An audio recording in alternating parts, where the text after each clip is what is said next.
onto something or somebody.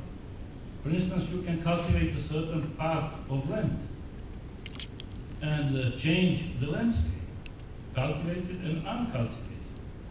Then you can cultivate a man by, again, systematically introducing a certain set of changes into his behavior, knowledge. So to cultivate means practically to have a strategy and to have idea, and Islam has both. If you see the mosque here in Lefkoša, and then you see mosque in Kuala Lumpur, and then you see mosque in Germany, they are different. But still you see the same spirit there.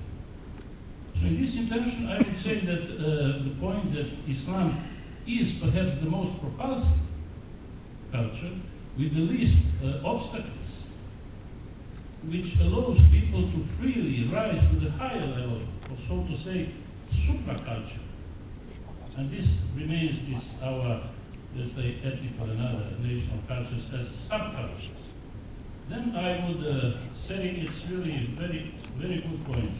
Anyway, it's just to offer the thought for food for thought, because it was a bit, like I said, interesting and really so to say, engaged my inquisitiveness. Anyway, to go back to this point about the Hans-Georg Adem, I would also add that solidarity, as a very good point, is something that we Muslims today need to very carefully divide on two different goals, so to say. Solidarity toward ourselves, our own history. What we can see, we are not in solidarity. We very often, I would say, unfortunately, more often than not, in some areas, try to get rid of our past. But we have to be in accordance, in harmony with our Muslim past. We should understand it. We don't have to justify everything, but we have to accept it as our own identity, as our history. So, speaking this, I would say that this is one first goal that we should point this excellent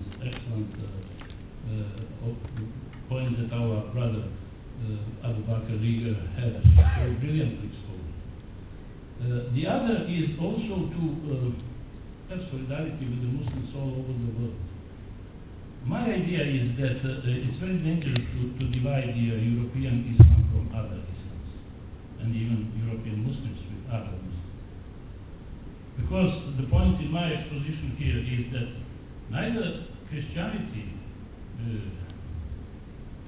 Jewish religion, nor Islam are European religions.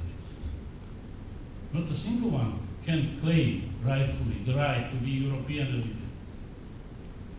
Allah didn't give prophet to Europe. Europe has no prophets. All prophets came, so to say, from the same average. Ibrahim, Abraham, Avram, is practically the same person. And the whole three religions comes from the same place, and it's not even Europe at all. So in this respect, we should have in mind that despite the differences that should be very carefully taken into account, the Islam and the Muslims, it's very dangerous to divide them as right and wrong Muslims, as right and wrong Islam. And in this case, I also strongly agree with our brothers Abu Bakr introducing words when he mentioned that he does not see the radical conservative Islam like giving his example with the number of praise. That's it. Exactly the point is here. Islam is one, and the political tactics and moves in certain specific conditions should be, of course, strongly taken into account, but not treated as a non-Islamic or non-Muslim unless it's really proven to be so. Now, with this a little bit too long explanation, I will turn my exposition first with the historical data to understand what was going on in the southern East Europe. And my point here is that Islam, like the first point was, of course, there is no Christian Europe. And second, nobody can say Europe, being Christian, had right to declare that Islam is anti or non-European religion. They have absolutely the same, all three monotheistic religions have absolutely the same status in claiming their right to be European. Namely, none of them have this right. So they are equally European and non-European. By origin, no. By being here present, you will be surprised, for instance, just to put this in kind of footnote or parenthesis.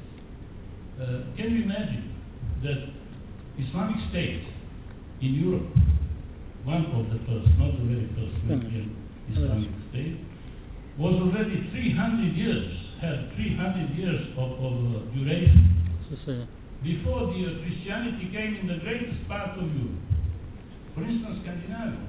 They started with the first missionaries in the beginning of the 11th century. And we have the first, not the first, the second, I would say, but the first best known Islamic State made in the Iberian Peninsula, 711. This is 300 years of European state, Islamic European state.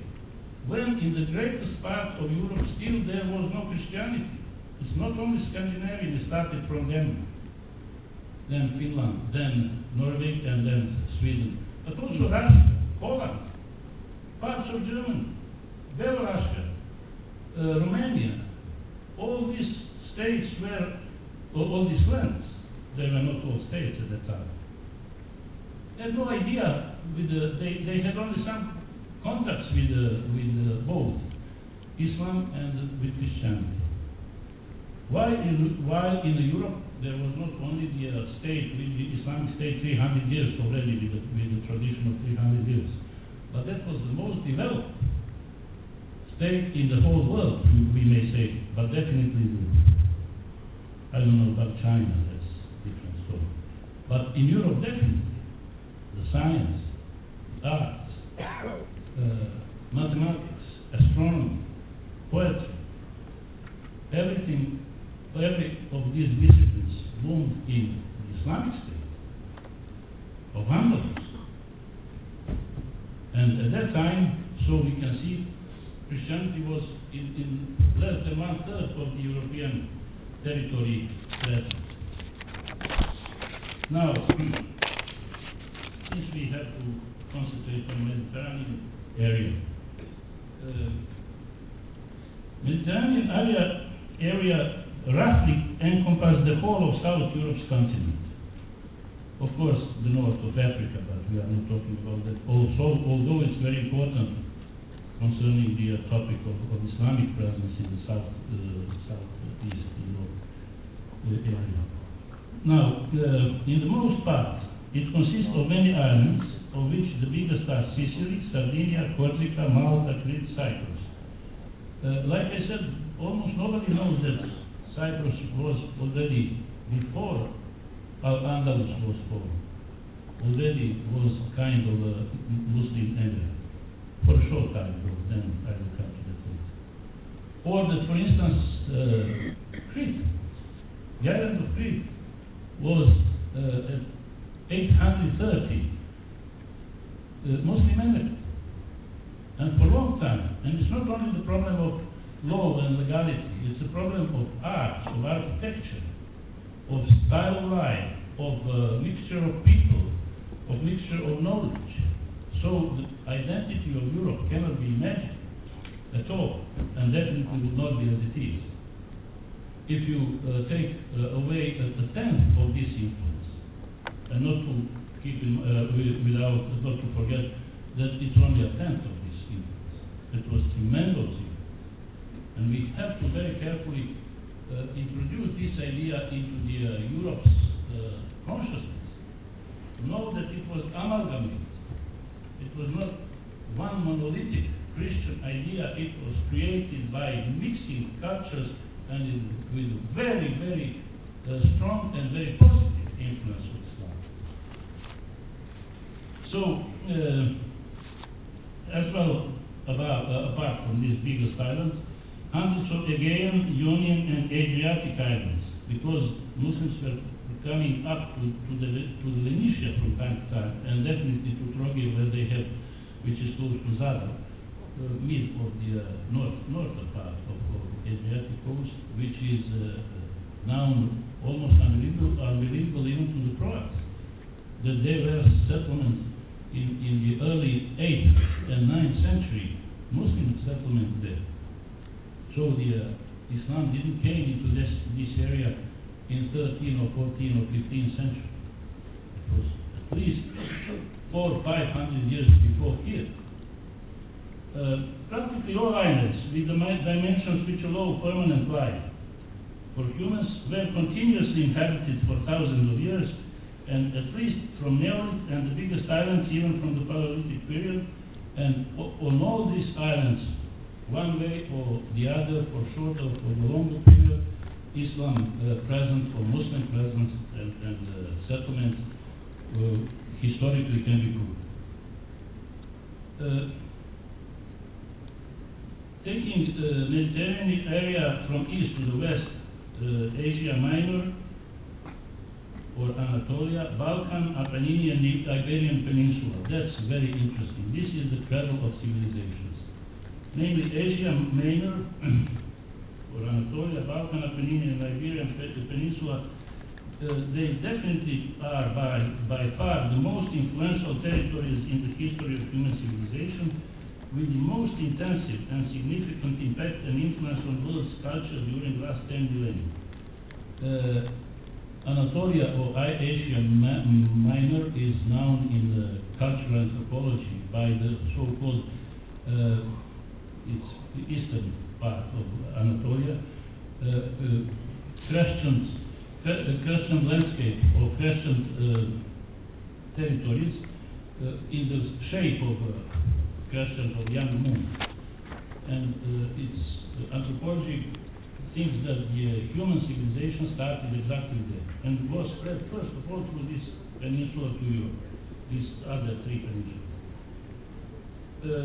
It was exactly the Islamic culture which during last 1,300 years contributed immensely to the modern Europe's cultural identity and its contemporary political reality in this huge area, including all four of its peninsulas and every one of the biggest islands, as I said.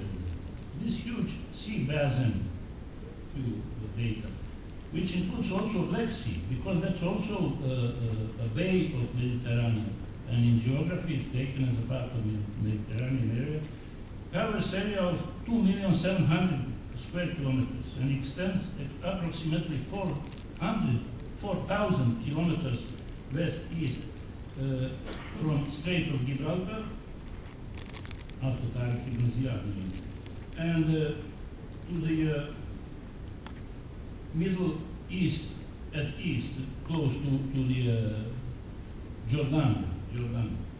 The north-south dimension of Mediterranean Sea is 1,600 kilometers. And why I'm mentioning this? Because it's a huge area, like I said. You perhaps will be surprised, but I counted no less than 21 European states that are concentrated in this Mediterranean area. It's Turkey, Georgia or Georgia, Russia, Russia, Ukraine, Romania, Bulgaria, Greece, Cyprus, Albania,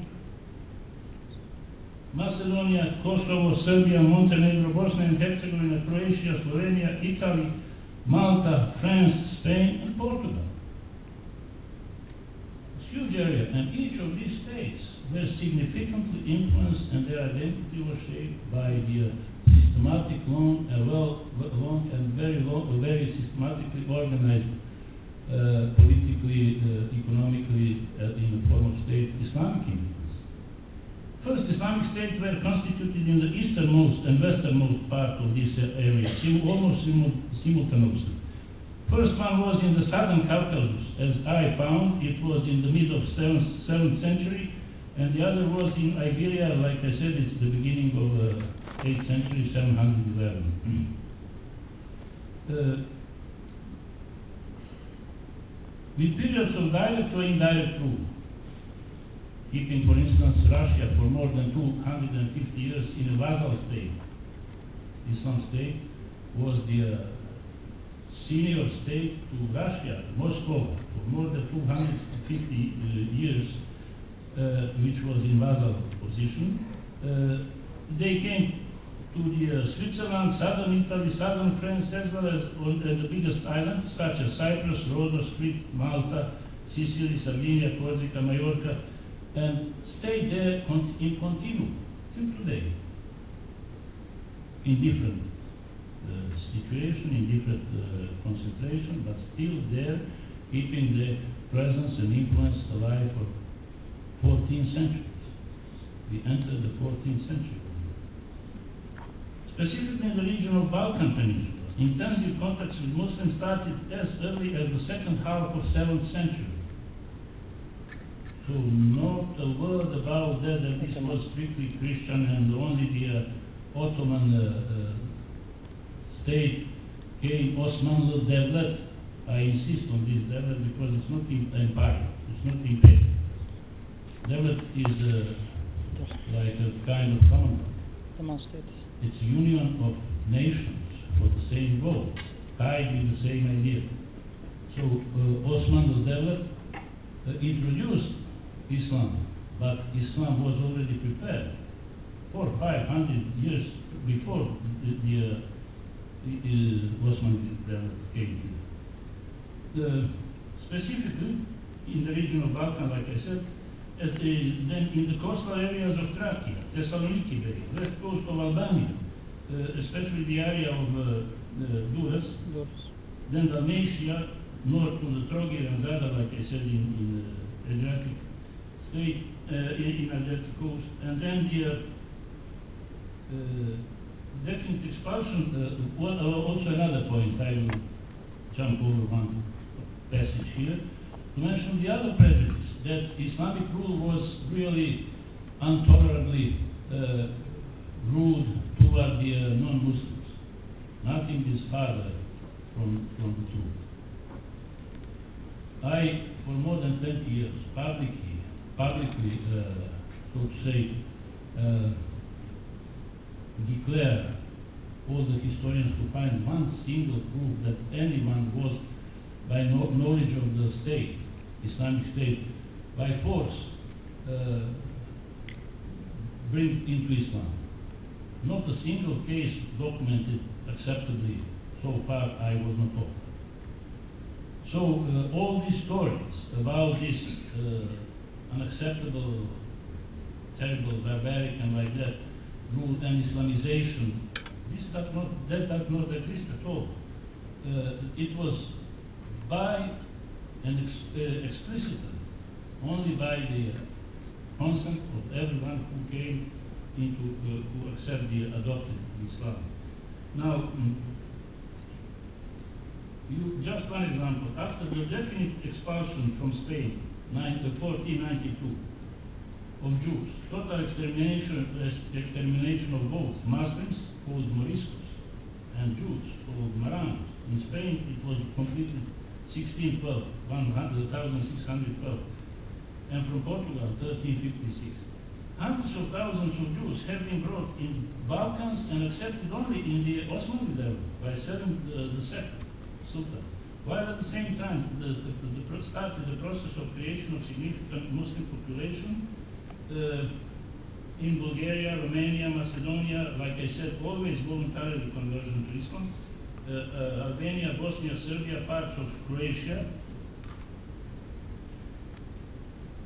With the cities on the coast, except Dubrovnik, as well as the whole of its northeastern part, known as Slavonia, including today's Hungary. Insights into current situation, both in general for the whole region and country by country, would require separate extensive analysis. The factors of highest importance are the animosity toward Muslims and Islamophobia that are even systematically intensified last years, spread by mostly right-wing oriented public media, as well as negative impact of intra-Muslim conflict, with special comment. We will need it in another situation. Hopefully not by that time the situation will improve. I mean on serious conflict, civil war, and which strongly influence the situation in this part of the Mediterranean area, including Israel and Cyprus also. Now, briefly mentioning, I will just tell you that Sicily, for instance, I have they gave a paper, and it's very interesting, but Sicily, practically in the beginning of 7th century, the first Muslim invasion, so to say, started on Sicily, and under the command of Muawiyah in the 652, after the Byzantine army and fleet was defeated in Alexandria. During the mid-century, Arab naval forces attacked Corsica and Sardinia also, as well as the city of Siracusa in the east part of Sicily. The large-scale invasion on Sicily started in 827, but by the dynasty of Ahlabides, the Tunisian dynasty from Al-Qayrawan. After two later, in 843, and the famous city Siracusa, known from the time of Plato, he was there to make the ideal state, as perhaps some of you know, became soon a very prosperous city after opening the gates to Muslims in 844. By the 902, Muslim army imposed the full control on the whole territory of Sicily. 902, beginning of the 10th century. Thus, the task taken 50 years earlier was completed successfully. From 827 to 1092, Sicily was integral part of the Caliphate. Although the Ahlabides dynasty conquered Sicily, they did not introduce any significant architecture or economic changes in the previous mode of life on the Sicily. Its full development of the whole island was reached during the Khalid dynasty, Al-Hassan al-Khalidi, governor of Sicily from 948, when Palermo flourished as one of the most populated and most developed cities of Europe, Palermo. And I will quote now, one of the contemporary chronicles testified that Palermo, attention, was at that time a truly astonishing capital, the city of 300,000 citizens and more than 300 mosques. End of quotation. For this reason being, Palermo at that time considered as the capital of the Islamic world in this part of Europe. Balearic Islands, Malta, Corsica, Sardinia, and Cyprus, very briefly, mostly about the same period, let's say. Balearic Island, which means the Palma de Mallorca, Palma de Minorca, the greater and the smaller island, were taken by the end of 7th century, 698, and were taken almost at the same time, but not they didn't stay at the same time as the Muslim emirates. Namely, the longest was exactly the Palma de Mallorca, was more than 500 years, had a long history of essential Islamic culture, and that illustrates the depth and intercultural mixture that prevailed in this part of Europe. The fight for these islands was permanent, with only short breaks for opponents to regain new strength. Muslims called these islands all along the Mediterranean Sea, including the Cyprus, Al-Subur al-Jaziriyah, the frontier of islands fortresses, which were, so to say, protecting the Islamic world. As far for the Crete, this island was twice in the possession of Islamic authorities, first time from the year 824 to 961, second time with Osman the 1645 to 68, and then started definitely and with duration to 1898. Which is interesting when you mention this part. when you look for this part of the history of print in Greek, contemporary Greek books, you will find almost all it's negate, erase, or really made as a caricature of barbarians who came and forced people to kill people and forced the others to accept, to adopt the Islam without any single historical proof. The same is with the Serbian history which insists on that. Again, without any single proof that there was one single forcible conversion by the authorities, Muslim authorities, from Christianity to Islam. Anyway, I would try now to draw certain general, what I would say, how would I call it, the outcomes, implications from what we said. What we have fact that Islam presence in Europe has a long tradition, and it's a tradition of a state. Andalusia, Al-Andalus and Osman al-Dawla were the most developed states in Europe in every respect, for a certain period. Politically, culturally, by their economy, by their organization, administration, and it means this is the part of European history. Then they introduced the tolerance, the only state in which in Europe was introduced by the legal authorities and practiced tolerance of religious, cultural, language, and other level of differentiation in this huge state, as was Osman al-Dawla, were these two states. Cordoba had about 600 mosques. The largest next year, when it was taken, there was not a single one except the great one. They turned it into church. But apart from these 600 mosques, there were 380 cathedrals, Catholic cathedrals, and more than 180 synagogues. Synagogues also were destroyed. So it clearly illustrates the level of state approach toward the multiculturalism and multi-religious persuasion of their citizens. So we have this situation, which also is, let's say, in terms of Osman al-Dawla, you cannot find a state in the world which after 5 years of presence, having a completely different language and many of traditions completely different, when they left, even the smallest nation on the Balkans have preserved their language. Montenegrins, they are now less than 500,000 people. Macedonians, Greek, Bulgarians, Bosniaks, Serbs, every single nation preserved its language. Every single nation preserved its churches. We have in Skopje a church from 10th century. Which is 400 years before the Turks came there. 1371 they came into Prilat and then Skopje. And then we have church from all this period. One small anecdote.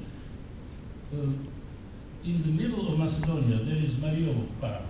And at one conference, one of the extreme anti-Muslim people addressed me and said, "See, Professor, where we had to build the church in this remote area in the middle of nowhere so that Turks couldn't destroy." And I take him down and show him, and it was written because it was restored. Thanks to the Abdul Hamid Sultan who with his money raised this church. He couldn't believe. I said, you see, now these examples are the falsification, the practice of falsification is terrible. So we have this, that we have to somehow change the opinion of Europe toward the Islam as the foreign body. Then to change the opinion that Christianity was, so to say, originated in Europe. We didn't. Then we have to keep this in mind and think now what we can do.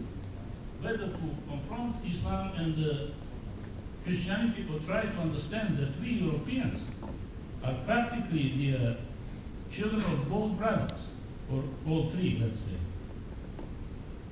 of Jewish, of Christians, and Muslims, and that this is the continent which cannot be understood, its identity cannot be at all created unless all three of these cultures and religions were here. So now I try to show that Islam was a key factor in formation of South European cultural identity, which also can be extended to the whole of Europe, but concentrated on South European cultural identity. There are many very special things directly connected to the presence of Islam in Europe. As Islam itself is not only special, but indeed a very special phenomenon in the history of Europe. Dealing with the question of Islam in Europe, definitely the most fascinating thing is, like I said, this totally blind, deaf and mute attitude exactly toward the presence and influence of Islam, like it never was here.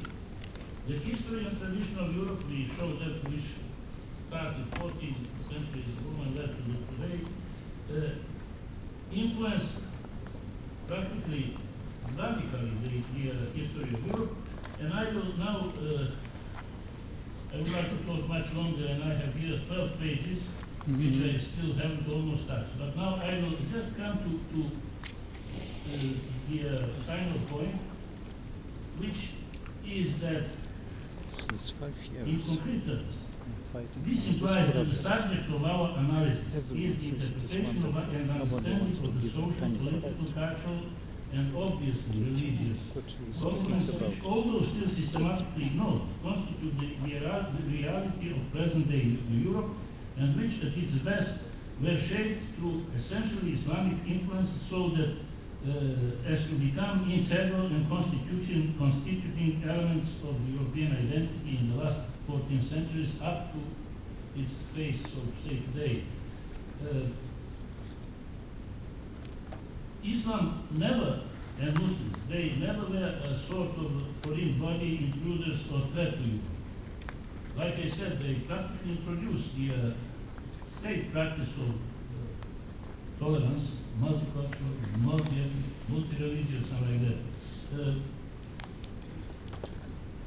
I will just finish now because I really highly appreciate your patience, but I will not misuse it. I start to be boring to myself.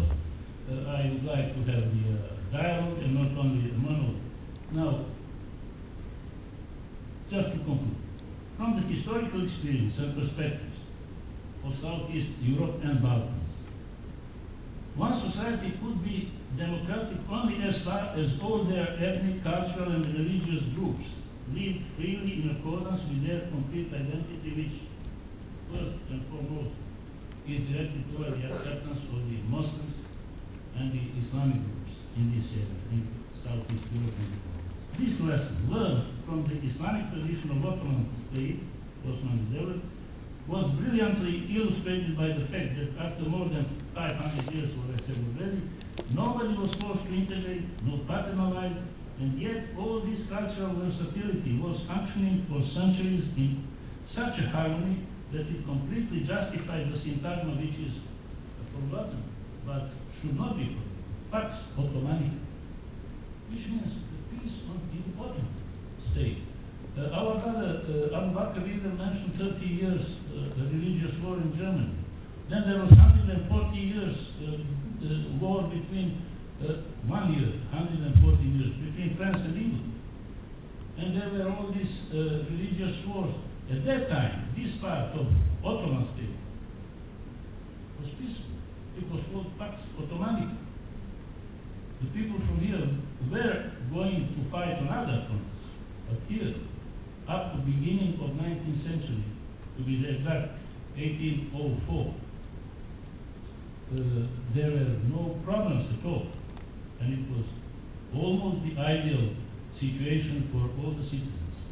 But I just want to mention this now, to keep it in mind, but we can talk about it more broadly later on. which was used to describe exactly the social harmony of this huge empire, which was completely different from the rest of Europe. My vision, so to say, of what we should do is simple: to see Europe in which Jews, because they are the oldest religions, Christians and Muslims, as well as all other religious, cultural, ethnic communities, living in full accordance. So we should not really use these to now take them and ask them for the responsibility of what they have done to the Muslims. We should simply try to understand the history and to try to live in full accordance with the general principles of human rights, respecting the fact with sincere and unreserved respect of mutual differences. There are things that we live off, but of course there are things that we live for. The things that we live for are really the explanation of the sense of the question that was posed also today: why we are here? What do we do here? Why we were created? Do we have any specific human and personal, individual task? Why exactly me? Why me as I am like this? What is my real duty? Lord, Allah, tell me. This deep voice in us that is asking to understand why we are here and which is trying to answer and to accept this duty. This explains the humanity in its core. So now, that's what we live for. This means that the categories of self-interest, deepest, essential self-interest, human interest, not egoistic interest, and authority.